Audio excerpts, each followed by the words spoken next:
වාක්‍ය රීති සම්බන්ධව කතා කරගෙන ඉන්න පාඩම් මාලාවේ අපි අද අලුත් වාක්‍ය රීතියක් පිළිබඳව තමයි කතා කරන්නේ. නිතරම උසස් පෙළ විභාගයට අහන සාමාන්‍ය පෙළ විභාගයේදී අහන වාක්‍ය රීතියක් තමයි මේ වාක්‍ය රීතිය. දැන් මේ ඇත ඇති නැත නැති වගේ ආඛ්‍යාත යෙදෙන වාක්‍ය ඔබ සාමාන්‍යයෙන් දැකලා තියෙනවා. විභාග ප්‍රශ්න පත්‍රවලත් ඕනෑ තරම් මේ වගේ වාක්‍ය යෙදිලා තියෙනවා ඔබ දැකලා ඇති. අද අපි කතා කරන්නේ මේ ඇත ඇති නැත නැති කියන වාක්‍ය රීතිය සම්බන්ධව.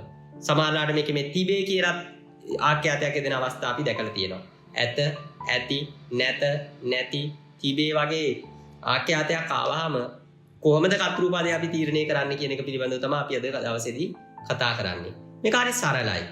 යම්කිසි වාක්‍යයක් ඇත ඇති නැත නැති තිබේ වගේ ආඛ්‍යාතයකින් අවසන් වෙනවා නම් ඒ වාක්‍යයේ කර්තෘපදේ අනුක්ත රූපයෙන් තබන්න ඕන.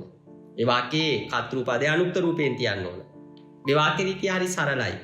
යම්කිසි වාක්‍යයක ආඛ්‍යාතය ඇත ඇති නැත නැති වගේ යෙදෙනවා නම් ඒ වාක්‍යයේ කර්තෘපදය උක්ත රූපයෙන් තබන්න ඕන.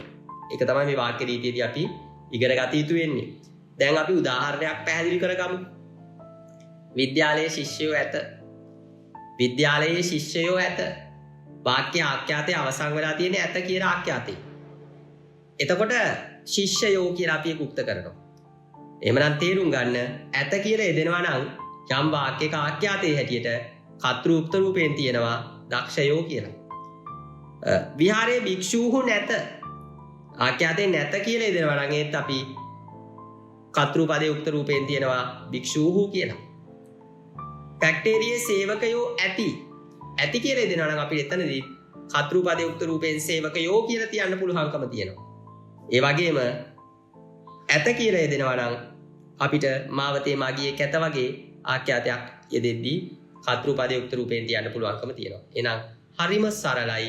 යම්කිසි වාක්‍යයක ආඛ්‍යාතයේ ඇත ඇති නැත නැති වගේ පදයකින් යෙදෙනවා නම් ආඛ්‍යාතයකින් යෙදෙනවා නම් කර්තෘපදය උක්ත රූපයෙන් තමයි අපි ලැබිය යුතු වෙන්නේ.